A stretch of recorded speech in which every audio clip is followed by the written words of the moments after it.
نحمده ونصلي على رسوله الكريم اما بعد فاعوذ بالله من الشيطان الرجيم بسم الله الرحمن الرحيم رب اشرح لي صدري ويسر لي امري واحلل عقدة من لساني يفقهوا قولي فقه الفکر والاعتبار في الآیات الکونیة، کائنات کی نشانیوں میں غور و فکر۔ اللہ سبحانہ وتعالیٰ نے ہمیں عقل دی ہے، آنکھیں دی، کان دیے، دل دیے، تاکہ ہم غور و فکر کر سکیں۔ اور اس غور و فکر کا مقصد صرف یہ نہیں کہ ہم اپنے کھانے پینے کی چیزوں یا دنیا میں اپنے مطلب اور فائدے کی چیزوں پر ہی غور و فکر کریں، بلکہ اس غور و فکر کے ذریعے ہم اپنے رب کو پہچانیں۔ تو قرآن مجید میں بے شمار نشانیاں ہیں، یعنی کائنات کی نشانیاں جن پر غور و فکر کی دعوت دی گئی ہے۔ تو فقہ القلوب کا یہ چیپٹر جو ہے، یہ آیات کونیہ یعنی کائنات سے متعلق جو آیات ہیں، نشانیاں ہیں، ان میں غور و فکر کی دعوت دیتا ہے، اور ان میں قرآن مجید کی کچھ آیات کی سلیکشن کی گئی ہے۔ سب سے پہلی آیت جو سورۃ الروم کی آیت نمبر 40 ہے، وقال اللہ تعالی، اور اللہ نے تمہیں پیدا کیا ہے۔ اپنے آپ کو دیکھیں، اپنے ہاتھوں کو، اپنے پاؤں، اپنے بارے میں سوچیں، ایک جسم کے اندر کیا کچھ ہے۔ یہ سب خود سے خود نہیں بنا، یہ اللہ ہے جس نے تمہیں بنایا ہے۔ ثم رزقکم، پھر اس نے تمہیں رزق دیا ہے۔ کھانے پینے کے لیے بہت سی چیزیں دی ہیں، اتنی کہ جن کو ہم نے زندگی میں کبھی گنا بھی نہیں ہوگا، شمار بھی نہیں کیا ہوگا۔ صرف ایک وقت کے کھانے میں جو کچھ انگریڈینٹس ہوتے ہیں ہمارے، اور ڈفرینٹ سورسز جو اس کے ہوتے ہیں، اور اس میں مختلف طرح کی جو غذائیتیں ہوتی ہیں، اگر ہم ان کے اوپر بھی غور و فکر کریں تو ہم حیران ہو جائیں کہ ایک ایک چیز کتنے دنوں میں بن کے تیار ہوتی ہے۔ مثلا اگر آج آپ نے ناشتے میں انڈا کھایا ہو، تو انڈا مرغی کے پیٹ سے برآمد ہوا، اس انڈے کو وہاں ڈیولپ ہونے میں کتنا ٹائم لگتا ہے، پھر جو مرغی ہمیں دیتی ہے اس مرغی کو انڈا دینے کے قابل ہونے میں کتنا وقت لگتا ہے، اور پھر اس مرغی کو پالنے والے اس پر کتنی محنت کرتے ہیں۔ اگر آپ نے ساتھ بریڈ بھی کھا لی تو آپ سوچئے کہ وہ بریڈ جس بھی ویٹ سے ہے یا گندم یا مکئی یا جو بھی چیز ہے، اس کو اگانے میں، اس کو تیار کرنے میں، اس کو کاٹنے میں، اس کو فیکٹری تک لانے میں، اور پھر اس کے اوپر بریڈ کا مرحلہ بننے میں، اور پھر گروسری گھر آنے میں، اور پھر گھر میں اس کو سینکنے کرنے میں، پھر جا کے آپ اپنی ٹیبل پہ رکھتے ہیں اور پھر آپ اس کو کھاتے ہیں۔ اور اس کے علاوہ اگر اس میں گھی ہے یا بٹر ہے، اگر بٹر ہے تو آپ دیکھیے کہ گائے جو دودھ دیتی ہے، اور گائے دودھ دینے کے قابل کب ہوتی ہے، اور پھر اس میں سے جو مکھن نکلتا ہے یا گھی پھر بنتا ہے جو آپ اس پہ لگا کے کھاتے ہیں۔ یہ سمپلسٹ ناشتہ ہے۔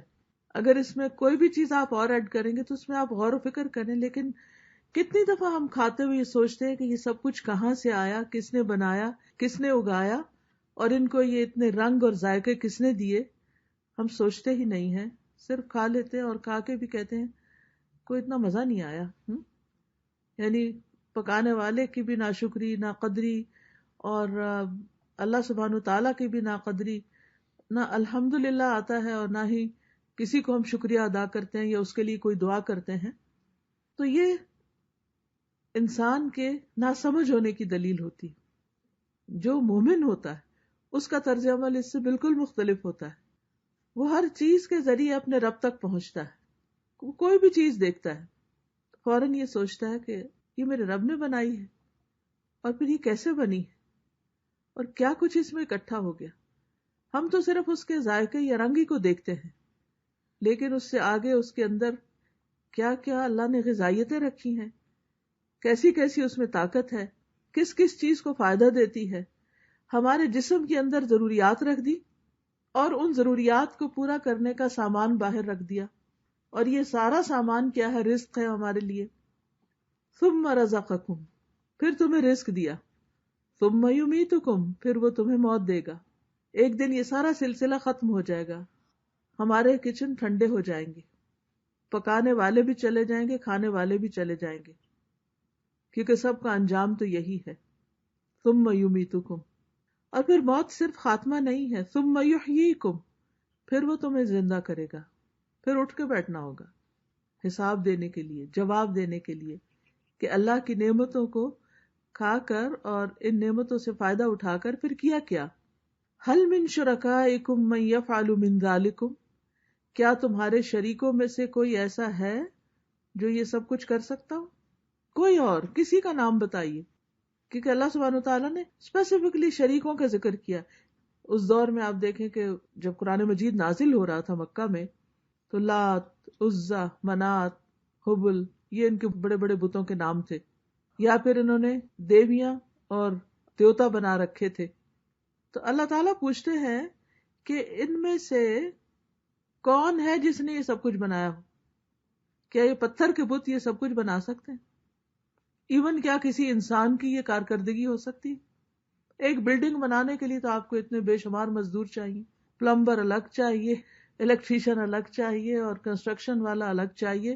ایک بندہ تو یہ سارے کام کر ہی نہیں سکتا ایک چھوٹے سے گھر کے لیے. اور کہاں اتنی بڑی کائنات، یہ چھت آسمان والی، اور یہ زمین، اور زمین کے اندر بے پناہ چیزیں. ایک تمہیں اپنا گارڈن مینٹین کرنے کے لیے کتنی محنت چاہیے، ایک فصل اور ایک کھیت لگانے کے لیے کتنی محنت چاہیے. اور کہاں یہ کہ اتنی بڑی زمین پر کیا کچھ اگا ہوا ہے. کل ہم جب لیک لوئس گئے تو وہاں پر بے شمار درخت، تو میں نے سوال کیا اپنے ساتھیوں سے کہ کیا یہ درخت خود اگے ہیں یا کسی نے باقاعدہ ان کو اگایا ہے، کیونکہ ہرا جنگل تھا خوبصورت پائن ٹریز کا. تو کہا کہ یہ خود ہی اگا ہے. سبحان اللہ، ایسی ترتیب کے ساتھ اور اتنی سیمیٹری اور اتنی خوبصورتی کے ساتھ کہ دیکھ کر عقل حیران ہو جاتی ہے اور آنکھیں ٹھنڈی ہو جاتی ہیں. پھر میں کچھ درختوں کے قریب بھی گئی، ان کو جا کے چھوا. اتنے اسٹرانگ قسم کے درخت تھے جو ظاہر ہے اتنے سخت ٹھنڈے موسم میں سروائیو کرتے ہیں، تو ان کے اندر جان ہے. اور پھر صرف خود سروائیو نہیں کرتے، اپنی گرینری کو بھی مینٹین رکھتے ہیں، ان پہ خزاں نہیں آتی، پائن گرین ہی رہتا ہے. اور قریب پہنچو تو اتنی بہترین قسم کی آکسیجن چھوڑتے ہیں، یعنی کہ کوئی درخت مجھے اس طرح نعم البدل اس کا نہیں لگتا. تو ایک نہیں بے شمار.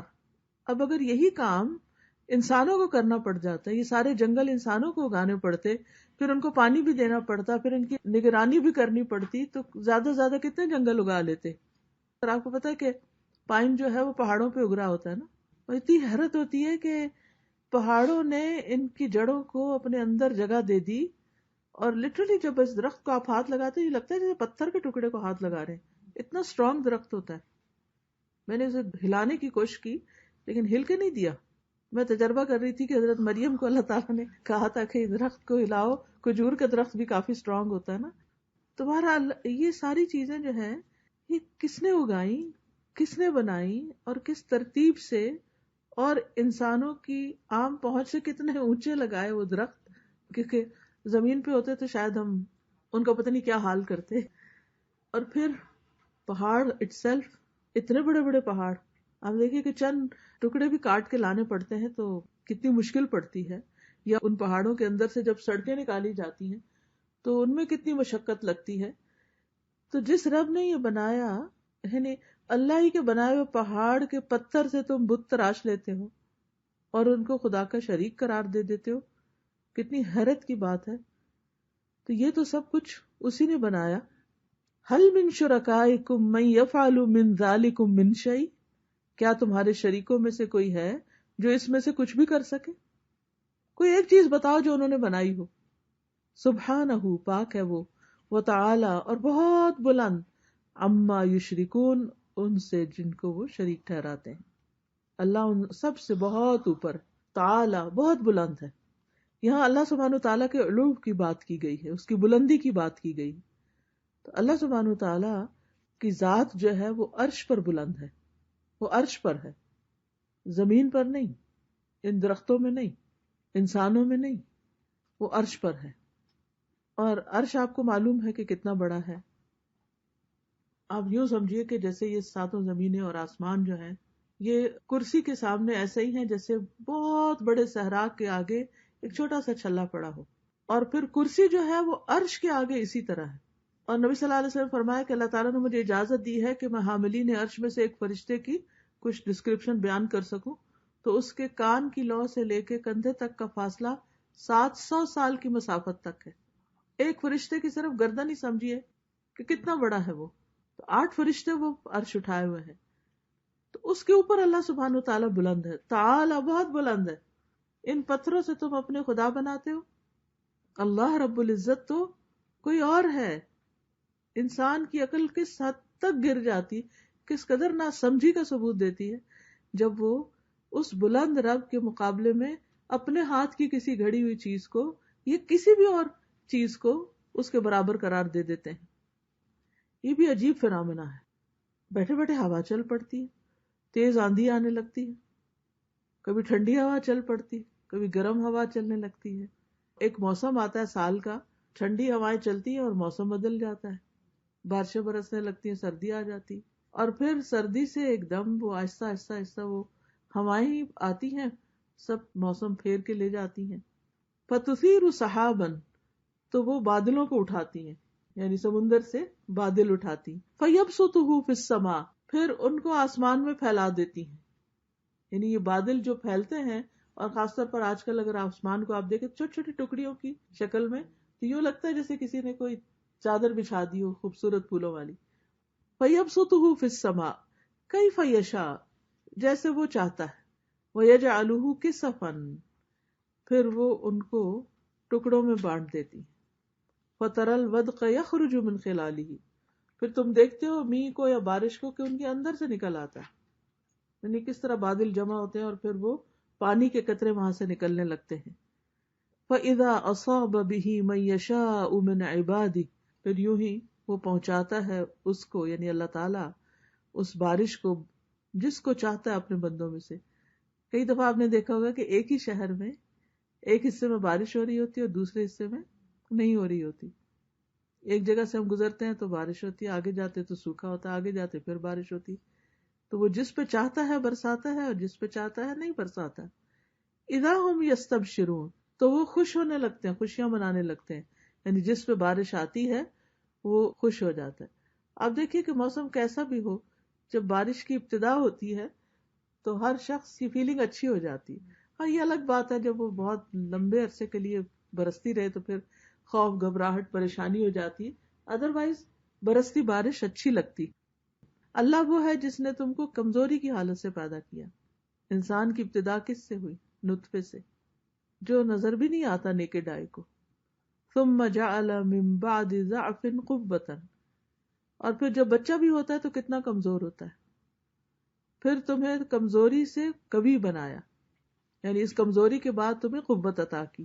ثم جعل من بعد قوة ضعفا، پھر قوت کے بعد کمزوری، بڑھاپا. بچہ کمزور، جوان طاقتور، پھر جوانی بڑھاپے میں بدل دی ہے تو پھر کمزوری، وشیبہ، اور بوڑھا بنایا، بڑھاپا دیا.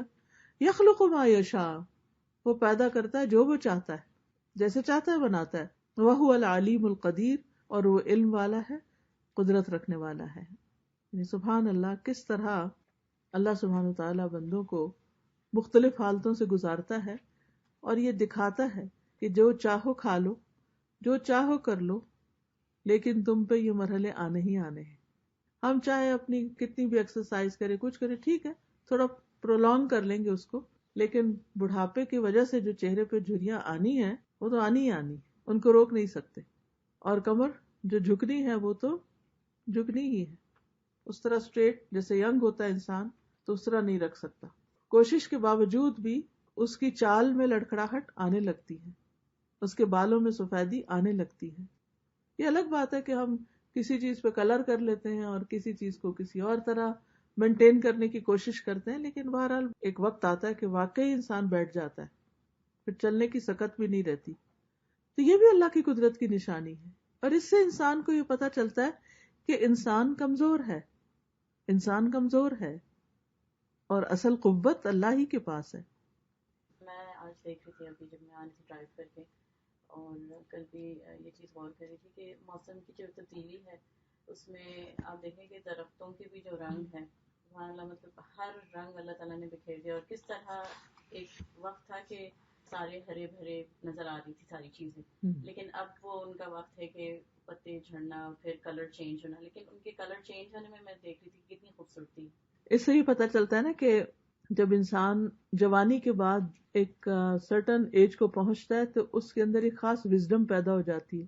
اس ایج کا اپنا ایک حسن ہوتا ہے، پھر وہ بھی ہمیشہ نہیں رہتا، پھر وہ بھی ختم ہو جاتا ہے، انتہائی بڑھاپا آ جاتا ہے. جی جیسے آپ بتا رہے تھے کہ اللہ کی قدرت اور فارسٹ کے بارے میں آپ مینشن کر رہے تھے، تو ابھی حال ہی میں BC میں جو فائر لگی تھی برٹش کولمبیا میں، فارسٹ فائر ہو گئی تھی، تو مہینوں یعنی ایوری بڈی واز ٹرائنگ کہ وہ فائر کو پٹ ڈاؤن کر دیں.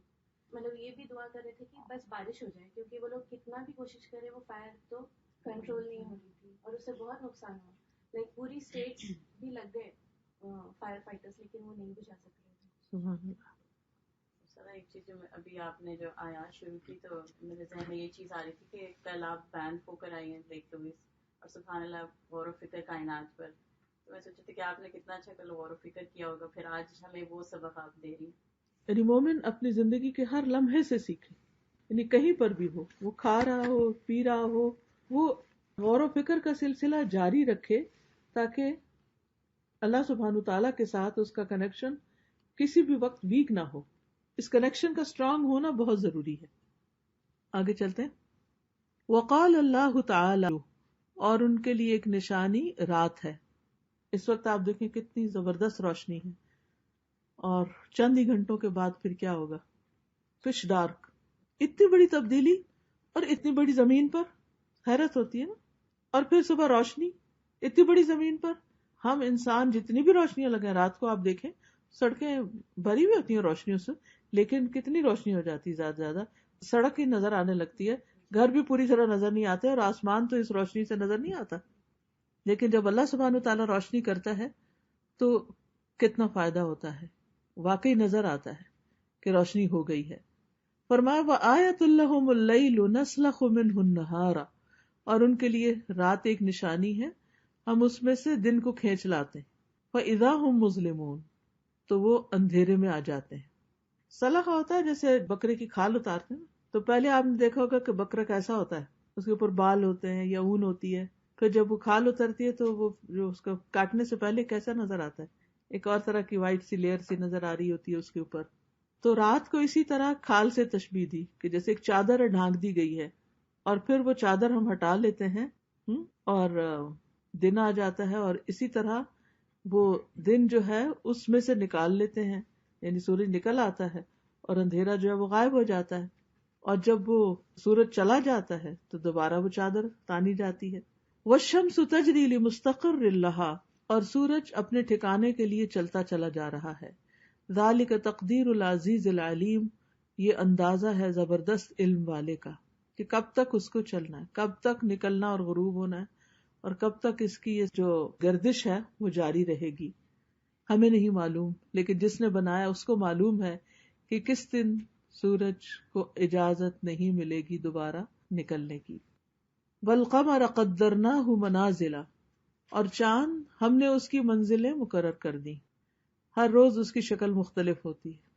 حتی عاد کالعرجون القدیم، یہاں تک کہ وہ پرانی کھجور کی شاخ کی طرح ہو جاتا ہے. اگر آپ نے دیکھا ہو کھجور کا درخت، آپ میں سے جو مڈل ایسٹ میں رہے اور کھجور کا درخت، تو کھجور کے درخت کی جو ٹہنی سوکھ جاتی ہے تو وہ یوں کر کے گر جاتی، اور پھر وہ بالکل اس کی شیپ یوں بن جاتی ہے جیسے آخری رات کا چاند. کالعرجون القدیم. لا الشمس ينبغي لها ان تدرك القمر، سورج کے لیے جائز نہیں کہ وہ چاند کو پکڑ لے. ولا اللیل سابق النہار، اور نہ ہی رات دن کے آگے جانے والی ہے، دن سے پہلے رات آگے نہیں جا سکتی. وَكُلٌّ فِي فَلَكٍ يَسْبَحُونَ، اور سارے کے سارے ایک مدار میں تیر رہے ہیں. یہ قرآن نے کتنے سال پہلے بتا دیا کہ یہ ستارے سیارے کہیں رکھے ہوئے نہیں ہیں بلکہ تیر رہے ہیں. جیسے سمندر کے اندر مخلوق تیر رہی ہے، ایسے آسمان میں یہ سب گھوم رہے ہیں، پھر رہے ہیں، تیر رہے ہیں. اور یہ سب کچھ اللہ کا بنایا ہوا ہے، اور اسی کا اندازہ ہے کہ کون سا پلانٹ کتنا بڑا ہو اور پھر کس رفتار سے وہ چلے کہ کسی اور سے ٹکرائے نہیں. کیونکہ حیرت کی بات یہ ہے کہ اس کھلی فضا کے اندر اتنے بے شمار قسم کے ستارے سیارے ہیں، ان کی تعداد اتنی زیادہ ہے کہ انسان گن بھی نہیں سکتا.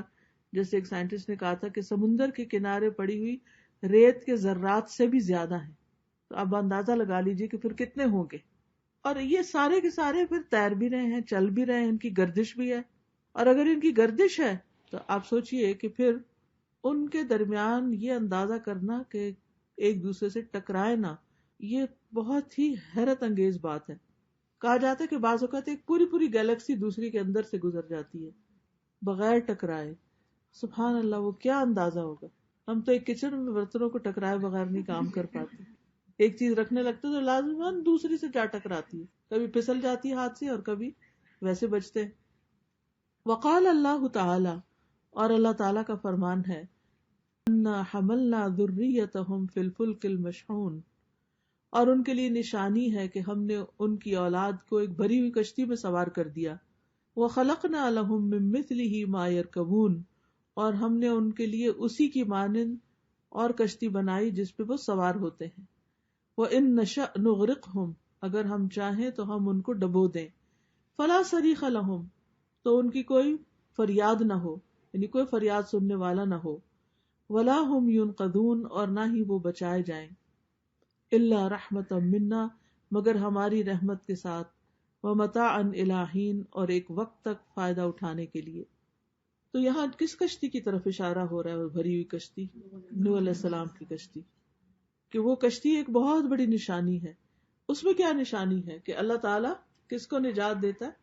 اپنے اطاعت گزار بندوں کو، فرما بردار بندوں کو، ایمان لانے والے بندوں کو. اور پھر وہ پہلی کشتی تھی دنیا میں. اس کے بعد وَخَلَقْنَا لَهُم مِّن مِّثْلِهِ، اسی کی طرح پھر کشتیاں چلنے لگیں اور لوگ ان پہ سوار ہونے لگے، نیک بھی اور بد بھی. اور اللہ تعالیٰ فرماتا ہے وَإِن نَشَأْ نُغْرِقْهُمْ، اگر ہم چاہیں تو ہم ان کو غرق کر کے رکھ دیں، ڈبو کے رکھ دیں، ہم ان کو پانی پہ چلنے نہ دیں. لیکن دن رات کبھی ہوا جو آپ سنتے ہو کہ وہ فلاں جگہ کشتی ڈوب گئی یا کوئی جہاز ڈوب گیا، سالوں میں ایک کوئی. لیکن پانی کے اوپر ہر وقت کتنے جہاز چل رہے ہیں، انسان سوچ بھی نہیں سکتا کہ کس کثرت سے وہ بھی ٹریفک ہے. پچھلے دنوں مالدیو جانا ہوا تو مالدیو کئی سو جزیروں پر مشتمل ہے، آئیلینڈز ہیں، اور ایک آئیلینڈ سے دوسرے آئیلینڈ میں جانے کے لیے لازماً کشتی ہی استعمال کرنی پڑتی ہے. اسپیڈ لانچز ہیں، یعنی جیسے ہم بس پہ بیٹھ کے یا گاڑی چلا کے ایک سے دوسری جگہ پہنچ جاتے ہیں، تو وہاں ایسا کوئی کانسیپٹ نہیں. گاڑیاں تو بہت کم ہیں، اور موٹر سائیکل وغیرہ ہیں جو ایک جزیرے کے اندر لوگ استعمال کرتے ہیں. اور بعض جزیرے اتنے چھوٹے ہیں کہ ان کی آبادی 1000-1200 ہے، تو وہ تو پیدل ہی، جیسے ایک گاؤں ہوتا ہے، پیدل ہی سارے ایک دوسری جگہ گھوم لیتے ہیں، شاید آدھے گھنٹے میں سارا چکر لگا لیں. لیکن اگر ایک جزیرے سے دوسرے پہ جانا ہو تو پھر اور کوئی ذریعہ نہیں سوائے اس کے کہ آپ کشتی کا ہی سہارا لیں. اور ایک جزیرے پہ صرف ہوائی جہازوں کا اڈا ہے، تو وہ ہر وقت تو اس پہ نہیں جا سکتے. اب واٹر پلینز ہوتے ہیں لیکن پھر وہ بھی لمیٹڈ اور بہت مہنگے، تو جو عام طور پر سواری استعمال ہوتی ہے وہ کشتیوں کی ہی ہوتی ہے. تو وہ سوچتی کہ ان لوگوں کی زندگی ہی اس میں گزر گئی ہے پانی کے اندر. یوں لگتا ہے کہ پانی کے اندر یہاں ایک پیچ رکھا ہوا ہے، یہاں رکھا ہوا ہے، یہاں رکھا ہوا ہے، اور ان کے درمیان کنیکشن پھر پانی ہے. پانی پہ ہی سوار ہو کے ان کے، یعنی کھانا بھی ان کو پہنچتا ہے، تو ہر چیز، کیونکہ ہر چیز ہر جزیرے پر تو نہیں بنتی اور رکتی، اور ضروریات زندگی بے شمار ہوتی، تو وہ ساری اسی طرح ٹرانسپورٹ ہوتی. تو یہ بھی اللہ کی نشانیوں میں سے ایک نشانی کہ خشکی پر بھی سواریاں اور پانی پر بھی سواریاں، اور پھر اب تو ہوا میں بھی سواریاں ہیں. وَإِن نَشَأْ نُغْرِقْهُمْ فَلَا صَرِيخَ لَهُمْ وَلَا هُمْ يُنْقَذُونَ إِلَّا رَحْمَةً مِنَّا وَمَتَاعًا إِلَىٰ حِينٍ. یہ اللہ کی رحمت ہے، اور ایک وقت تک فائدہ پہنچانے کے لیے اللہ تعالیٰ نے یہ سامان کیا ہے. کشتیوں کا جب آپ بتا رہی تھی تو مجھے وہ ٹائٹینک کا خیال آ رہا تھا کہ اللہ تعالیٰ نے کہا کہ ہم ہی ان کو چلاتے ہیں، ہم ہی ان کو غرق کرتے ہیں. تو جو ٹائٹینک جس نے بنائی تھی اس نے بڑا دعویٰ کیا تھا کہ اس کو تو گاڈ بھی بریک نہیں کر سکتا، تو نیو یارک پہنچنے سے پہلے ہی اللہ تعالیٰ نے اس کو غرق کر دیا. تو یہ اللہ کی رحمت ہے. کوئی یہ سوچے کہ یہ میری قابلیت ہے اور میں نے تو بڑی اسٹرانگ چیز بنائی، تو اٹس ناٹ لائک دیٹ. بالکل، کیونکہ اللہ تعالیٰ فرماتے ہیں اللہ رحمت منا، یہ جو تم پانی کے اوپر سے گزر جاتے ہو سیف اینڈ ساؤنڈ، یہ ہماری رحمت کی وجہ سے ہے. وَمَتَاعًا إِلَىٰ حِينٍ، اور ایک خاص وقت تک ہم فائدہ اٹھانے دیتے. تو استاذہ مجھے ایک اور بات پہلے والی اس میں یاد آ رہی تھی کہ ہر کوئی جو ہے چاند سورج اپنے اپنے دائرے میں تیر رہے ہیں، تو یہ ہے کہ اللہ کی ساری مخلوق اپنے اپنے دائرے میں رہتی ہے اور کسی کو انٹرفیئر نہیں کرتی. چاند یہ نہیں کہتا کہ میں سورج کے دائرے میں جا کے کروں، لیکن ہم انسان جو ہوتے ہیں ہمیں جو ڈیوٹی دی جاتی ہے تو بہت دفعہ یہ ہوتا ہے کہ ہم اپنی ڈیوٹی چھوڑ کے دوسرے میں انٹرفیئر کرتے ہیں اور دوسرے کے کام میں مداخلت کرنا شروع ہو جاتے ہیں. اپنا کام بھول کے اس کے پاور کنٹرول کرنے کی کوشش کرتے ہیں. میں یہ کہنا چاہ رہی تھی کہ جیسے ہمیں یہ ہم لوگ خود سب قرآن پڑھانے پڑھنے والے ہیں اور ہم خود بعض اوقات دنیا میں اتنے کھو جاتے ہیں کہ ہمیں یہ چیزیں نظر ہی نہیں آتی. صبح اٹھ رہے ہیں جلدی جلدی سے یہ کام کرو، جلدی کرو، یہ کچھ، تو ہمیں بھی ان ساری چیزوں پہ بار بار اپنے آپ کو ریمائنڈ کروانا چاہیے. بالکل کہ اچھا اب یہ کھانا اللہ تعالیٰ کی طرف سے، اس کو کھاؤ، ہم باہر جا رہے ہیں، صحت ہے یہ بھی اللہ تعالیٰ کی طرف سے ہے، ہم واپس آ گئے ہیں گھر، یہ بھی سواری ہے، گاڑی ہے، یہ سب کچھ، تو یہ ہمیں خود بھی ان چیزوں پہ غور و فکر حرکت کرتے ہیں. بالکل. یعنی بجائے اس کی کمی ہے کہ میری ڈرائیونگ بہت اچھی ہے، ٹھیک ہے، کہ اللہ کی رحمت نے پہنچایا. یعنی بندہ اس وقت ٹھیک ہے، یہ علم بھی اللہ نے سکھایا ہمیں، ہاتھ پاؤں وغیرہ عقل سب اللہ نے دی، گاڑی بھی اللہ نے دی، لیکن یہ کہ پھر شکر گزار ہوتے رہنا چاہیے، ساتھ ساتھ اس کا ذکر اور اس کی بات کرتے رہنا چاہیے. کبھی یہ نہیں کہنا چاہیے کہ بچے ہیں یہ کیا کہیں گے، یہ نان مسلم ہے یہ کیا کہے گا. نہیں، کسی سے بھی ڈرنا نہیں چاہیے. اللہ نے ان کو بھی پیدا کیا، ہمیں بھی پیدا کیا ہے، اور اچھی اچھی باتیں ایک دوسرے سے شیئر کر کے ریمائنڈر دیتے رہنا چاہیے. رات اور دن، والشمس والقمر، اور سورج اور چاند. لا تسجدوا للشمس ولا للقمر، سورج اور چاند کو سجدہ نہ کرو. واسجدوا للہ، اور اللہ کے لیے سجدہ کرو. الذی خلقہن، وہ جس نے ان کو پیدا کیا. ان کنتم ایاہ تعبدون، اگر تم اسی کی عبادت کرتے ہو، اس کے بندے ہو، تو پھر اللہ کی عبادت کے لیے اللہ کو سجدہ کرو، سورج چاند کو نہیں. یہاں ان سب لوگوں کو سمجھا دیا گیا جو سورج چاند کو اپنا رب مانتے ہیں کہ نہیں، وہ اللہ نے بنائے ہیں، لہذا جس نے بنایا ہے اس کی بات مانو، اس کے آگے جھکو، اس کی عبادت کرو. چونکہ یہاں آیت سجدہ گزری ہے اور اس میں انسان جہاں بیٹھا ہو وہیں پر جھک سکتا ہے، اگرچہ پورا زمین پر نہ بھی جائے، اگر وضو نہ بھی ہو تو بھی جتنا میکسیمم جھک سکتے ہیں جھک کر تسبیحات پڑھ لیجئے. وَإِذَا أَنزَلْنَا عَلَيْهَا الْمَاءَ اهْتَزَّتْ وَرَبَتْ إِنَّ الَّذِي أَحْيَاهَا لَمُحْيِي الْمَوْتَى إِنَّهُ عَلَى كُلِّ شَيْءٍ قَدِيرٌ. اور اس کی نشانیوں میں سے ہے کہ تم دیکھو گے کہ زمین دبی پڑی ہے، مری ہوئی، خشک ہے. فَإِذَا أَنزَلْنَا عَلَيْهَا الْمَاءَ، پھر جب ہم اس پر پانی انڈیلتے ہیں، اہتزت، تو وہ ہل جاتی ہے، وربت، اور پھولنے لگتی ہے. ان الذی احیاها، بے شک وہ ہستی جس نے اس کو مردہ زمین کو زندہ کیا، لمحی الموتى، وہ مردوں کو بھی زندہ کر لے گا. یعنی جس طرح زمین پھول جاتی ہے اور اس میں نباتات اگنے لگتی ہے، ایسے ہی تم بھی زمین سے نکل آؤ گے. انہ علی کل شیء قدیر، بے شک وہ ہر چیز پر قادر ہے. اب دیکھیے کائنات کی اس طرح کی نشانیوں پر اگر انسان غور کرتا رہے نا تو انسان کا ایمان بڑھتا ہے. جب ایمان بڑھتا ہے تو انسان کی دعاؤں میں خلوص بڑھتا ہے، اس کے اندر ایک ہوپ پیدا ہوتی ہے. ہم لوگوں کے حالات بھی مختلف طرح کے ہوتے ہیں نا، کبھی اچھے حالات ہیں، کبھی نہیں ہیں، کبھی لگتا ہے ہر چیز ختم ہو کے رہ گئی ہے. تو جیسے خزاں کا موسم آتا ہے، سارے درخت ٹنڈ منڈ ہو جاتے ہیں، گرینری ختم ہو جاتی ہے، زندگی یوں لگتا ہے جیسے لائف لیس سی ہو گئی ہو، بے رونق ہو گئی ہو، کہ اتنے میں جو ہی موسم بدلتا ہے ساری ہریالی واپس لوٹ آتی ہے. یہاں پر اس تبدیلی کے بعد کیا فرمایا؟ انہ علی کل شیء قدیر، بے شک وہ، یقیناً وہ ہر چیز پر قادر ہے. تو یہ سب نشانی دیکھ کر ہمیں کیا کرنا چاہیے؟ اپنے لیے دعا کرنی چاہیے کہ اللہ جیسے تو نے ان سب چیزوں کو ہرا بھرا کر دیا، بارونق کر دیا، تو میری زندگی کو بھی ایسے کر دے. جس کی اولاد نہیں وہ اس طرح دعا مانگے کہ اللہ تو نے اگر اس مٹی سے جاندار پودے نکال دیے تو میں تو ایک جاندار انسان ہوں، تو مجھے بھی اولاد عطا کر سکتا ہے. مالی پریشانی ہو، زندگی میں طرح طرح کی پریشانیاں، تو انسان ایسے ہی کہ اللہ تو ہر چیز پہ قادر ہے، تو سب کچھ عطا کر سکتا ہے، تو مجھے عطا کر. تو انسان مایوس نہیں ہوتا. ورنہ آپ دیکھیے کہ کتنا ہم سنتے ہیں نا کہ جب ونٹر آتا ہے تو لوگوں کو ڈپریشن ہو جاتا ہے. وچ ٹرو، ہو جاتا ہے، ہر ایک کے اوپر کچھ نہ کچھ اثر تو ضرور ہوتا ہے، تھوڑا یا زیادہ. وہ چہل پہل اور وہ خوشی کی کیفیت نہیں ہوتی جو سمر میں ہوتی ہے عام طور پہ یا بہار میں ہوتی ہے. لیکن یہ سب چیزیں دیکھتے ہوئے انسان کو جب رونق والے دن ہو تو بھولنا نہیں چاہیے کہ یہ سب ایک دن ختم بھی ہونا ہے. پھر اللہ دکھاتا ہے، پھر ہماری آنکھوں کے سامنے سب کچھ ختم بھی ہوتا ہے. لیکن پھر ہوپ ہونی چاہیے کہ یہ دوبارہ ٹھیک بھی ہوگا. تو اگر کبھی ہمارے حالات اچھے تھے تو پھر اچھے نہیں رہے تو پھر یقین ہونا چاہیے کہ ایک وقت آئے گا کہ پھر اچھے ہو جائیں گے. تو مایوسی کی گنجائش نہیں. تو جس مومن بندے کا تعلق قرآن سے ہوتا ہے، اللہ تعالیٰ سے ہوتا ہے، اللہ تعالیٰ کی صفات سے ہوتا ہے، تو اس کے اندر ہمیشہ ایک ہوپ رہتی ہے. وہ تکلیف دہ وقت کو بھی صبر سے گزار لیتا ہے. obviously جب ونٹر ہوتا ہے تو ہماری موومنٹ کم ہو جاتی ہے، ہم اس طرح ہر جگہ نہیں آتے جاتے، بہت سے کام نہیں کر پاتے. تو ایسے ہی جو فقیر یا مسکین انسان ہوتا ہے اس کی موومنٹ کم ہو جاتی ہے، وہ بہت کچھ نہیں بھی کر پاتا. لیکن اللہ تعالیٰ سارے حالات تبدیل کر سکتا ہے. تو مایوسی نہیں. انہ علی کل شیء قدیر. وقال اللہ تعالی، اور اللہ تعالی ومن آیاتہ خلق السماوات والارض، اور اس کی نشانیوں میں سے ہے آسمان و زمین کی پیدائش. وما بث فیہما من دابۃ، اور جو بھی اس نے جانداروں میں سے پھیلا دیے. وہو علی جمعہم اذا یشاء قدیر، اور وہ ان کو جمع کرنے پر جب وہ چاہے پوری طرح قادر ہے. یہاں بھی ایک نشانی ہے آسمان و زمین اور اس میں جو جانور ہیں. اب دیکھیے کچھ جاندار تو اس نے ہمارے قبضے میں دے دیے، گائے بھینس بکری وغیرہ مرغی، ان سے ہم فائدہ اٹھاتے ہیں. کچھ اس نے ہمارے قابو میں نہیں دیے، وہ اپنے انڈیپینڈنٹ لائف گزارتے ہیں. جیسے وائلڈ ہوتے ہیں یا جنگلوں میں جو جانور ہیں، خود اپنا کماتے ہیں، اپنا کھاتے ہیں، اور وہ کسی کے محتاج نہیں ہیں، اپنی ایک زندگی گزارتے ہیں.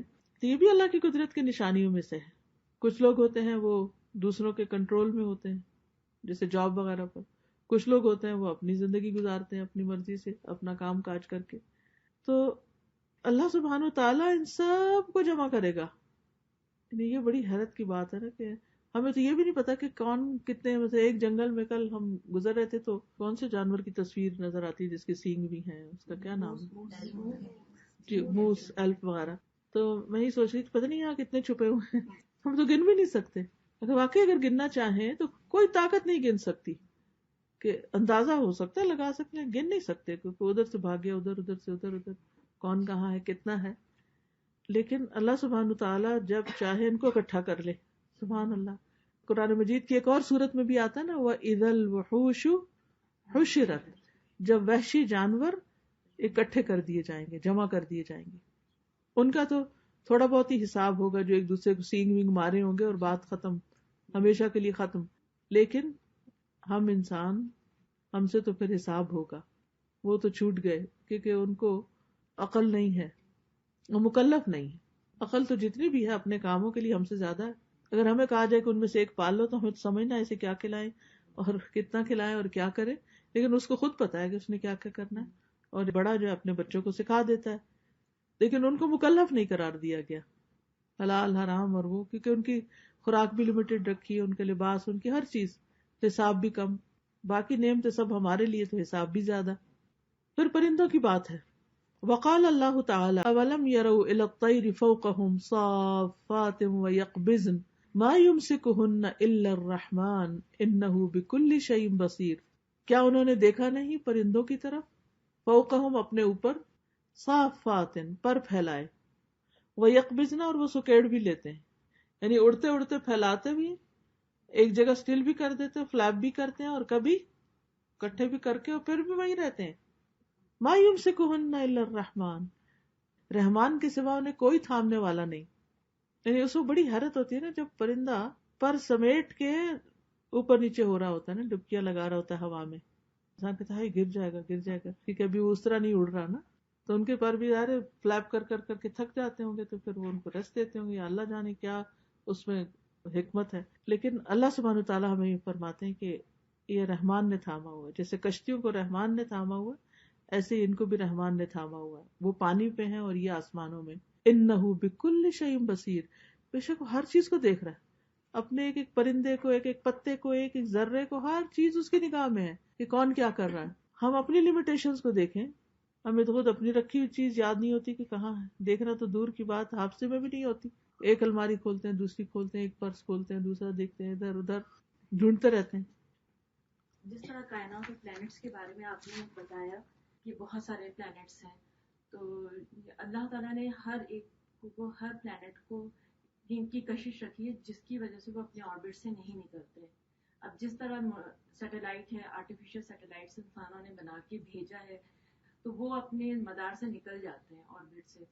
تو انسان اتنا بے بس ہے کہ اتنی سائنس نے ترقی کر لی ہے لیکن وہ اب تک اتنا اہل نہیں ہو سکا ہے کہ وہ جو آرٹیفیشل سیٹلائٹ وہ بھیج رہا ہے وہ آربٹ سے نکل جاتا ہے تو وہ تھرسٹر بھیجتا ہے تاکہ وہ اس کو اپنے آربٹ میں رکھے. تو یہ انسان کی بے بسی اس سے ظاہر ہوتی ہے. اور دوسرا مجھے یہ بہت اللہ کی کائنات پہ یہ ہوتا ہے کہ جب میں جانوروں کو دیکھتی ہوں کہ اومنی وارس, کارنی وارس اور ہربی وارس ہیں. اللہ تعالیٰ نے انسان کو اومنی وارس بنایا. ایک کارنی وارس ہے یا ہربی وارس ہے, تو ہربی وارس اینیملس بھی جو صرف ہربس کھاتے ہیں, ان میں اللہ نے اتنی طاقت رکھی ہے کہ وہ اپنا بچاؤ اور ڈیفینڈ ہونے کے لیے دوسروں پہ حملہ بھی کر دیتے ہیں. تو وہ صرف گھاس اور پتے کھا کر اتنی طاقت ہے ان میں, اللہ تعالیٰ نے اتنا ان کو اسٹرینتھ دیا ہے. تو یہ اللہ کی قدرت شو کرتی ہے. بالکل آپ کی بات سے مجھے یاد ہے کہ ایک دفعہ ہم لوگ کینیا کے نیشنل پارک میں گئے تو ہاتھی کو بہت قریب سے دیکھنے کا موقع ملا. ایک تو ہوتا ہے نا کہ تصویر میں دیکھتے ہیں یا زو میں وہ ادھر بند, تو ہم گاڑی پہ تھے تو بالکل قریب آ گئے. تو وہ جو دیکھ کے, اور وہ تو سدھائے ہوئے ہاتھی اور ہوتے ہیں, اور جو جنگل میں پھر رہے ہوتے ہیں وہ ذرا اور بھی اسٹرانگ ہوتے ہیں. تو میں نے کہا یہ صرف گھاس کھاتا ہے اور اتنا موٹا ہے اور اتنا ہیوج, صرف گھاس پہ. سبحان اللہ. یعنی اللہ جس کے لیے جس چیز میں جتنی چاہے طاقت رکھ دے اور اس کی بنا پر اس کو جتنا چاہے بڑا کر دے. یعنی اللہ کی قدرت کی نشانی ہے نا. ہم تو ابھی تک ریسرچ کرتے رہتے ہیں, اچھا اگر آپ میٹ چھوڑ دیں تو آپ پتلے ہو جائیں گے. تو میں ہمیشہ کہتی ہوں اگر پتلا ہونا ہوتا تو ہاتھی ہوتا جو صرف سبزی کھاتا ہے. تو ہر ایک کی ساخت الگ ہے. ہم بعض اوقات وہ بننا چاہتے ہیں جو ہم ہوتے نہیں, ہماری وہ فزیک اللہ نے رکھی نہیں, اس طرح ڈیزائن نہیں کیا, لیکن ہم ایک اور ڈیزائن میں جانا چاہتے ہیں. سادہ ایک چیز جو شیئر کرنا چاہیں کہ جانوروں کے بارے میں جو ہمارا تصور ہوتا ہے کہ ان میں کوئی فیلنگز نہیں ہوتی. 2 سال پہلے میرے بچوں کو بلی کا بہت شوق تھا, تو مجھے بہت ڈر ہوتا تھا کہ گھر میں اگر بلی ہو تو میں صوفے پہ یا ٹیبل پہ چڑھ جاتی تھی. لیکن الحمدللہ جب سے رکھی ہے تو سب سے زیادہ میں اس سے محبت کرتی ہوں, وہ مجھ سے. اور میں نے یہ غور کیا کہ ہم سمجھتے ہیں کہ ان میں فیلنگز نہیں ہیں. ابھی تھوڑے دن پہلے یہ ہوا کہ میری امی کی طبیعت اچھی نہیں تھی, تو میں رو رہی تھی فون پہ بات کر کے امی سے. تو وہ بلی اوپر کے فلور پہ تھی, وہ میری آواز سن کے نیچے آئی اور میرے اوپر آ کے قریب آ کے مجھے دیکھ رہی ہے کہ کیوں میں اداس ہوں. تو مطلب اتنا وہ سمجھتی ہے, حالانکہ 2 سال ہوا. سبحان اللہ. بلکہ میں ایک بلی کو دیکھ رہی تھی کہ وہ اپنے جو جس نے بھی اس کو رکھا ہوا تھا اس کو ٹیپ کر رہی تھی باقاعدہ, ایسے کر کر کے جسے دباتے ہیں. تو واقعی اللہ نے ان جانوروں میں سمجھ رکھی ہے, لیکن ان کا کام الگ ہے. وقال اللہ تعالی, اور اللہ تعالیٰ کا فرمان, اس نے آسمانوں کو بغیر ستونوں کے بنایا جن کو تم دیکھتے ہو. وَأَلْقَى فِي الْأَرْضِ رَوَاسِيَ, اور اس نے زمین میں پہاڑوں کو گاڑ دیا, رواسی بنائے, میخیں بنائیں. ان تمید بکم, کہ کہیں تمہیں لے کے ڈھلک نہ جائیں. وبث فیہا من کل دابہ, اور اس میں ہر طرح کے جاندار پھیلا دیے. وانزلنا من السماء ماء, اور ہم نے آسمان سے پانی اتارا. فانبتنا فیہا من کل زوج کریم, پھر ہم نے اس میں ہر طرح کی عمدہ نباتات اگائی. ھذا خلق اللہ, یہ ہے اللہ کی تخلیق. فارونی, پس دکھاؤ مجھے, ماذا خلق الذین من دونہ, انہوں نے کیا پیدا کیا ہے جو اس کے سوا ہے. یعنی اللہ کے علاوہ جو دوسرے لوگ ہیں جن کو تم معبود سمجھتے ہو, انہوں نے کیا بنایا ہے. بل الظالمون فی ضلال مبین, بلکہ ظالم لوگ تو کھلی گمراہی میں مبتلا ہے. یہاں پر آپ دیکھیے آسمانوں کا ذکر ہے, پھر اس سے کم پہاڑوں کا ذکر ہے, پھر ان پہاڑوں کے ساتھ ساتھ جانور جو ہیں ان کا ذکر ہے, اور پھر بارش کا ذکر ہے, پھر دیگر نباتات کا ذکر ہے. سبحان اللہ, کس طرح یہ ساری ایک لینڈسکیپنگ ہو رہی ہے نا, کہ آسمان اور زمین اور پہاڑ اور جانور اور بارش اور سبزہ اور پانی, اور کہا کہ یہ سب اللہ نے بنایا. اور مجھے بالکل پھر کل والا ہی سین سارے نظر آ رہے ہیں. اس آیت کو پڑھ کے اس وقت میجورٹی تو میرے خیال ہے 99% وہاں نان مسلمز ہی کی تھی. تو میں یہ سوچ رہی تھی کہ یہ ان چیزوں کو دیکھ کر زیادہ سے زیادہ کیا سوچتے ہیں, اور ہم ان چیزوں کو دیکھ کر, میں کہتی ہوں کہ عام سے عام بھی مسلمان ہوگا نا, وہاں جا کے تو ضرور اللہ کا نام لے گا, اللہ کو یاد کرے گا, غافل نہیں رہ سکتا کہ یہ اللہ نے بنایا اور اتنا خوبصورت بنایا. میں جھیل کو دیکھ کے کہہ رہی تھی اللہ یہ کب سے بنی ہوگی. اس وقت بھی ہوگی جب لوگوں نے اسے ڈسکور نہیں کیا ہوگا, لوگوں کو پتہ ہی نہیں ہوگا. اور یہ اتنا حسن یہاں اسی طرح, بلکہ ہو سکتا ہے اس سے بھی زیادہ خوبصورت ہو اس وقت کہ وہ انٹچ تھا, اور کس طرح اللہ نے اس کو قائم رکھا, اور ابھی تک شاید ہی کوئی دن ہو کہ وہاں لوگ نہ موجود ہوں 3 گھنٹے کی ڈرائیو کر کے آپ وہاں صرف یہ دیکھنے کے لیے جاتے ہیں، وہاں اور تو کچھ کام نہیں ہوتا. تو میں جب جا رہی تھی تو میں راستے میں بار بار یہ سوچ رہی تھی کہ اتنا سفر کیوں کر رہی ہوں، کیا مقصد ہے. تو اگر مقصد ذہن میں واضح ہو تو وہ سفر بھی عبادت بن جاتا ہے. اور جب پہنچے تو کہا کہ واقعی ورتھ تھا کہ ہم اتنا ٹریول کر کے آئے. سبحان اللہ، ایسے نظارے ہیں کہ آنکھوں سے جاتے نہیں، اور واقعی اللہ کی یاد دلاتے ہیں اور ایمان پختہ کرتے ہیں. اللہ تعالیٰ فرماتے فَأَرُونِي، ان سے کہو کہ مجھے دکھاؤ کہ اللہ کے سوا جن دوسروں کو تم پوچھتے ہو انہوں نے کیا بنایا، ان کی کچھ تخلیق بتاؤ. دیکھیں دنیا میں کسی بھی انسان کی ورتھ کب ہوتی ہے؟ جب وہ کچھ کرتا ہے. مثلاً اگر آپ کسی یونیورسٹی میں پڑھاتے ہیں تو آپ کو وہ درجہ جب بھی ملے گا پروفیسر کا جب آپ کے کچھ آرٹیکلز ہوں گے، جب آپ کی کچھ ریسرچز ہوں گی، یعنی آپ نے کچھ کیا ہوگا تو آپ کو وہ ٹائٹل ملے گا. تو ان بتوں کو، ان پتھروں کو تم نے کیا بنا دیا؟ انہوں نے کیا کیا ہے؟ سمپل سا کوشچن ہے نا، انہوں نے کیا کیا؟ اور اس سے آپ دیکھیں کہ کتنا اچھا دعویٰ ہو سکتا ہے. انہوں نے کیا بنایا؟ یعنی ہم تو جس نے یہ بنایا اس کو اللہ مانتے ہیں، لیکن جس کے آگے انسان سر جھکا رہے ہیں، ہاتھ اٹھا رہے ہیں، انہوں نے اور کیا کیا کہ یہ سب کچھ کریں گے؟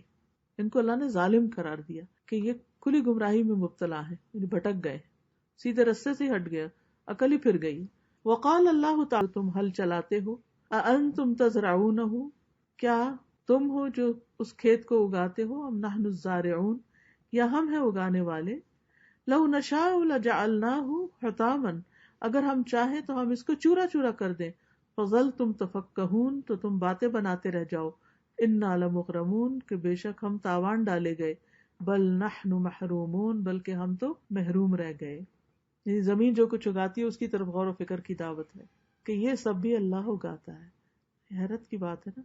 یعنی یہاں پر اگر آپ مکئی کو اگے ہوا دیکھیں تو مکئی کا جو فیلڈ ہوتا ہے اتنا گھنا، ایون ویٹ جو ہے، یعنی ہمارے ہاں تو جیسے اگتی ہے نا تو ایسے کھلا سا، یہاں پچھلے دنوں میں نے دیکھا اتنا گھنا تھا کہ میں سوچ رہی تھی کہ یہاں سے کسی چیز کو گزرنے کا بھی راستہ نہیں ہے، اور یہ کتنی زیادہ اس کی پیداوار ہوگی. تو اس زمین کے اندر سے یہ سب کچھ نکلا ہے. آپ دیکھیں کہ زمین نیچے بچھی ہوئی ہوتی، اور اگر پودا اتنا بڑا بھی ہے اور ایک پورا جنگل ہے اس کا، تو کیا کچھ زمین نے باہر نکال دیا. یعنی حیرت ہوتی ہے نا، اتنا زیادہ. یہ تھا کہاں؟ اندر تو ایک اتنا سا بیج ڈالا گیا نا. مکے کا بیج کتنا ہوتا ہے، گندم کا کتنا ہوتا ہے، اور اس کے اندر سے کیا کچھ نکل آیا، پورا ایک جنگل اگ گیا. یہ سب کچھ کرنے والا اللہ ہی ہے. اور اللہ تعالیٰ فرماتے کہ اگر ہم چاہتے تو ہم اس کو چورا چورا کر دیتے، ختم کر کے رکھ دیتے. تو تم باتیں بناتے رہ جاتے کہ ہم پہ تو تاوان پڑ گیا، یعنی جو کچھ ہم نے اس میں ڈالا تھا وہ بھی کچھ حاصل نہ ہوا، اتنا بھی نہیں نکلا، ہم تو محروم ہی رہ گئے. وقال من المزن ام نحن المنزلون لو نشاء جعلناه اجاجا فلولا تشکرون. کیا پھر دیکھا تم نے وہ پانی جو تم پیتے ہو؟ اور کتنی دفعہ ہم دن میں پانی پیتے ہیں، اور یہ تو ایک دوسرے کو یاد کراتے رہتے کم از کم 8 گلاس ضرور پینا، لیکن 8 دفعہ بھی شکریہ ادا نہیں کرتے کہ اس کو پی کے پھر الحمدللہ بھی کریں، پھر اس کو پی کر اللہ کو یاد کریں. کس نے یہ بنایا، کس نے یہ اتارا، کس نے مجھ تک یہ پہنچایا. اانتم انزلتموہ من المزن، کیا تم نے اس کو بادل سے اتارا، ام نحن المنزلون، یا ہم اتارنے والے ہیں. ابھی جو فورٹ میکمری کے جنگلوں میں جو آگ لگی ہے، کتنا انہوں نے چاہا کہ بارش ہو جائے تو آگ بجھ جائے، لیکن کوئی بارش برسا نہیں سکا. تو یہ اللہ ہی کا کام ہے، جب چاہے برسائے اور جب چاہے روک دے. اانتم انزلتموہ من المزن ام نحن المنزلون. اس وقت تمہیں خیال نہیں آتا کہ یہ اللہ ہی اتارتا ہے. لو نشاء جعلناہ اجاجا، ہم چاہیں تو اس بارش کے پانی کو کڑوا کر دیں. سبحان اللہ، سمندر کا پانی کڑوا ہوتا ہے، اور اس میں سے جو ایواپوریشن کے بعد بادل بنتے ہیں وہ میٹھا ہوتا ہے، اور پھر وہ جو برستا ہے، اگر یہ نمکین پانی برسنا شروع ہو تو پھر ہمارے گھروں کے پینٹ کا کیا عالم ہو، ان کا کلر کتنا خراب ہو جائے. اور ہماری سڑکیں جب سردیوں میں برف پگھلانے کے لیے نمک ڈالتے ہیں تو حال کیا ہوتا ہے گاڑیوں کا. اور پینے کو اگر میٹھا پانی نہ ملے تو پھر ہماری پیاس کا عالم کیا ہو. تو کیا تم غور نہیں کرتے کہ جس رب نے تمہارے لیے میٹھا پانی برسایا اس کا بھی تم پر کوئی حق ہے؟ فلولا تشکرون. تو وہ حق کیا ہے؟ شکر گزاری. وہ ہم سے کچھ نہیں چاہتا. ما ارید منہم من رزق، میں ان سے کوئی رزق نہیں چاہتا، میں ان سے مال نہیں چاہتا. اللہ تعالیٰ کو ہمارے مال سے کوئی غرض نہیں. ہماری شکل و صورت سے کوئی غرض نہیں، ہمارے بچوں سے کوئی غرض نہیں کہ ہم انہیں کیا بنا دیتے ہیں، دنیا کے کس قابل بنا دیتے ہیں ان کو۔ اللہ کو ہم سب سے جو چاہیے وہ شکر ہے، اور شکر کیا ہے؟ نعمت کو پہچانا جائے، نعمت دینے والے کو پہچانا جائے، اور پھر دینے والے کو دل میں یاد کیا جائے، زبان سے اس کا شکریہ ادا کیا جائے، اور عمل سے اس نعمت کو اس کی مرضی کے مطابق استعمال کیا جائے جو اس کی پسند کی ہے۔ اور اللتی تورون، کیا پھر دیکھا تم نے اس آگ کو جو تم سلگاتے ہو، آگ جلاتے ہوئے دیکھو، اانتم انشأتم شجرتہا، کیا اس کے درخت کو تم نے اگایا، ام نحن المنشئون، یا ہم اگانے والے ہیں؟ کون یہ پیدا کر رہا ہے سارے درخت؟ اللہ سبحانہ و تعالیٰ۔ اب بھی آپ دیکھیں ساری سہولتیں ہونے کے باوجود جو جنگل ووڈ ہوتی ہے جس کو جلاتے ہیں سردیوں میں، اس کا اپنا ہی ایک مزہ ہے۔ وہ بہت سی جگہوں پر گیس تو نہیں ہوتی، اور بھی کوئی آئل بھی نہیں ہوتا جو کیروسین آئل ہے کہ وہ جلایا جائے، درخت یا لکڑی ہر جگہ اویلیبل ہوتی ہے جس سے انسان آگ جلا کے اپنے کام نکالتا ہے۔ فرمایا نحن جعلناها تذکرۃ، ہم نے اس کو ایک یاد دہانی کا ذریعہ بنا دیا کہ دیکھو کہ ایک درخت سے تم کیا کیا فائدے حاصل کرتے ہو، ومتاعا للمقوین، اور مسافروں کے لیے فائدہ اٹھانے کی چیز۔ گھر میں تو انسان اور بہت کچھ استعمال کرتا ہے۔ فسبح باسم ربک العظیم، تو تم سے کیا مطلوب ہے کہ تم کیا کرو؟ اپنے رب عظیم کے نام کی تسبیح کرو۔ اور تسبیح کیا ہوتی ہے؟ چلیے یہی بتائیے مجھے، واٹ از تسبیح؟ کیا کرو؟ سبحان اللہ پڑھو بس؟ تسبیح کا رتبہ سین بے ہے سوا تیرنا۔ تیرنا تو پھر کیا کرو؟ تیرو، مطلب کانسٹنٹ، اور کانسٹنٹ تیر نہیں سکتے، تھک جاتے ہیں۔ دیکھیے آپ سبحان ربی العظیم، سبحان ربی العلیٰ، سبحان اللہ و بحمدہ عدد خلقہ، سبحان اللہ العظیم و بحمدہ، کیا کیا تسبیحات نہیں کرتے؟ وہ کرتے کیا ہیں یہ تو مجھے بتائیے۔ اللہ کی پاکی بیان کرتے ہیں، وہ کیا ہوتی ہے؟ اس میں اللہ تعالیٰ کو ہم سوچتے ہیں کہ اللہ تعالیٰ پرفیکٹ ہے، اللہ تعالیٰ کے اندر کوئی امپرفیکشن نہیں ہے، اللہ ہر چیز پرفیکٹ ہے، اللہ تعالیٰ کی کامل ہے۔ ٹھیک ہے، اور اللہ تعالیٰ کی ذات ہر نقص سے پاک ہے، ہر نقص سے پاک ہے، اور اعتراف کریں اس کے، اپنے دل میں یہ چیز رکھیں کہ ہم جو کچھ بھی دیکھ رہے ہیں اللہ نے پیدا کی ہے، کانسٹنٹ ہمارے دماغ ہاں میں وہ تو ٹھیک ہے، وہ تو اللہ نے تخلیق کیا، وہ تو خالق اس کی صفت ہوگی نا۔ لیکن جب ہم کہتے ہیں کہ اللہ پاک ہے تو کس چیز سے پاک ہے؟ جی ہاں، شرک سے پاک ہے، عیب سے پاک ہے، ہر کمی سے، ہر امپرفیکشن سے، ہر نقص سے، ہر گندگی سے، ہر کوتاہی سے، ہر غلطی سے، ہر چیز سے پاک۔ اب آپ دیکھیے کیا دنیا میں کوئی انسان، کوئی چیز اس معیار پہ پوری اترتی؟ نہیں۔ اچھا جب ہم یہ تسبیح کرتے ہیں نا تو اس سے ہمارے اندر ایک سکون پیدا ہوتا ہے۔ مثلا ہماری زندگی میں کوئی ایسا واقعہ آ جاتا ہے جو ہمیں ناگوار گزرتا ہے، ہمیں ناپسند ہوتا ہے، لیکن ہم پھر اللہ کی تسبیح کر رہے ہوتے ہیں، پھر بھی کر رہے ہوتے ہیں۔ اس کا مطلب کیا ہے کہ ہم اعتراف کر رہے ہیں کہ اگرچہ ایک ایسی چیز ہو گئی ہے، مثلا کسی کا بچہ فوت ہو جاتا ہے، کسی کا اور نقصان ہو جاتا ہے، اگرچہ کچھ ایسی چیز ہو گئی ہے جو مجھے پسند نہیں اور یہ اللہ کا فیصلہ تھا، اللہ کے اذن سے ہوئی ہے، ہم کہہ رہے ہیں کہ یہ ٹھیک نہیں ہوا، لیکن نہیں، اس کو ایسا ہی ہونا تھا، اور اس کے ایسا ہونے میں بھی خیر ہے کیونکہ اللہ پاک ہے، اللہ کا کوئی فیصلہ غلط نہیں۔ تو آپ کو ایسا قرار آتا ہے جب آپ واقعی پھر صحیح معنوں میں تسبیح پڑھتے ہیں۔ لیکن افسوس یہ کہ ہم جب تسبیح پڑھتے ہیں تو ہمارے ذہن میں یہ نہیں ہوتا کہ اللہ پاک ہے اور ہر نقص اور ہر عیب سے، اور پھر جب لفظ اللہ ہم بولتے ہیں تو یہ اللہ تعالیٰ کا ذاتی نام ہے، تو اللہ کی ذات بھی ہر کمی سے پاک ہے اور اس کی صفات بھی پرفیکٹ ہے۔ انسانوں کے اندر اگر صفات ہیں، اسے اللہ سنتا ہے اور ہم بھی سنتے ہیں، تو انسانوں کی صفات جو ہیں وہ امپرفیکٹ ہیں، ہم ہر چیز نہیں سن سکتے، ہم ایک خاص لمٹ سے آگے نہیں سن سکتے، لیکن اللہ سبحانہ و تعالیٰ ہر چیز سن سکتا ہے۔ ہم دیکھتے ہیں، سب چیزیں نہیں دیکھ سکتے۔ ابھی کیا پڑھا ہم نے کہ انہ بکل شیء بصیر، وہ ہر چیز دیکھ سکتا ہے، اور ہمارے دیکھنے میں غلطی ہو جاتی ہے، ہم کہتے ہیں نہیں میں نے خود دیکھا ہے، ابھی یہاں دیکھا ہے، نہیں وہ کوئی آپ امیجنیشن سے کام لے رہے ہیں، حقیقت میں ایسا نہیں تھا، تو ہم کتنی دفعہ غلطی کھاتے ہیں۔ تو یہ ہم سب کو یاد رکھنا چاہیے کہ سبحان اللہ بہت عظیم کلمہ ہے، اور یہ غم کا مداوع بھی ہے، رزق کے لیے بھی یہ تسبیح ہے، مخلوقات کا رزق بھی اس میں ہے، کیونکہ وَإِن مِّن شَيْءٍ إِلَّا يُسَبِّحُ بِحَمْدِهِ وَلَكِن لَّا تَفْقَهُونَ تَسْبِيحَهُمْ۔